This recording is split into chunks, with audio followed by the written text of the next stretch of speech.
இவ்ளோ புத்தகங்கள் படிச்சிருக்கீங்க. இவ்ளோ புத்தகங்களும் உங்களுக்கு சொன்ன விஷயம் என்ன? கடவுள் இருக்காரா? இல்லையா? உங்கள பொறுத்தவரைக்கும் கடவுள நம்புறவங்களுக்கு நீங்க என்ன சொல்ல விரும்புறீங்க? நம்மளுடைய வழிபாட்டு முறையை நம்ம வந்து பார்த்துரணும் ஃபஸ்ட்டு. தமிழர் வழிபாட்டு முறை அப்படிங்கிறது ஒரு ஒரு யுனிக் ஐடென்டிட்டி இருக்குது. ஒரு தனித்துவமானது.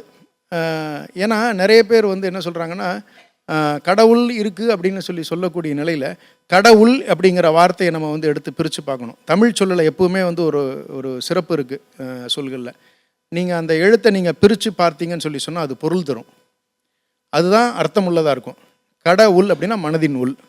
அப்படின்னா மனதின் உள் எதை நிறுத்தணும் அப்படிங்கிறத நம்ம கடவுள்னு சொல்கிறோம். நமக்கு இன்னொரு வழக்கமாக இருக்குது, ஆண்டவன் சொல்கிற வழக்கமும் நம்மளதில் மட்டும்தான் இருக்குது. எனக்கு தெரிஞ்சு அது ஒரு சிறப்பு. அப்போ நம்ம ஆண்டிருக்கக்கூடியவர்களாக வந்து இருக்கிறதுக்கான வாய்ப்புகளும் உண்டு. ஸோ அப்படி பார்த்தோன்னு சொன்னால் நமக்கு வழிபாட்டு முறை உறுதியாக இருக்குது. இங்கே முக்கியமான விஷயம் நீங்கள் கவனித்து பார்க்கணும். நான் எந்த இடத்துலையுமே வந்து தெய்வங்கிற வார்த்தையை நான் பயன்படுத்தலை.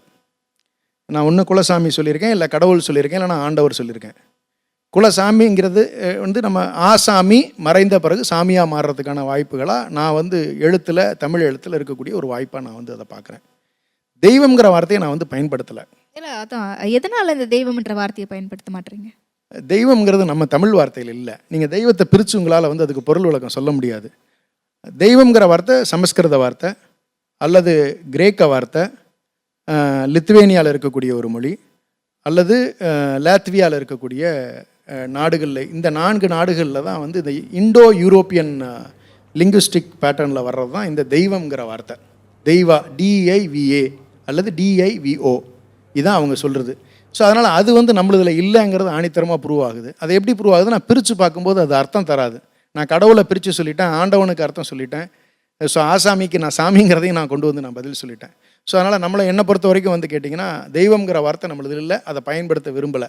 நாளடைவில் அதெல்லாம் நமக்குள்ளே வந்து இடைச்செருகல்களாக வந்து பூந்திருக்கிறதுக்கு தான் வந்து வாய்ப்பு இருக்குது.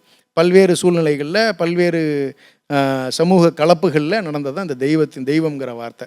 அது ரொம்ப கம்ஃபர்டபுளாக ஃபீல் பண்ணுற ஒரு சூழ்நிலையும் வந்து உருவாக்கிட்டாங்கன்னு வச்சுக்கோங்களேன். அப்போ இதுலேருந்து என்ன தெரிய வருதுன்னா, நம்ம தமிழர்களுடைய வழிபாட்டு முறை முழுக்க முழுக்க நம்மோடு வாழ்ந்து மறைந்த நம் முன்னோர்கள், சான்றோர் பெருமக்கள், வீரம் நிறைந்தவர்கள், நல்ல குணநலன்களோடு வாழ்ந்தவர்கள், இவர்களை போற்றி இந்த சமூகம் இது போன்ற நல்ல குணங்களோடு வாழணும்னு சொல்லி திரும்ப திரும்ப நமக்கு புதுப்பிச்சுக்கிட்டு வர்ற பழக்கம்தான் நம்மளுடைய தமிழர் வழிபாட்டு முறையாக நான் வந்து பார்க்குறேன்.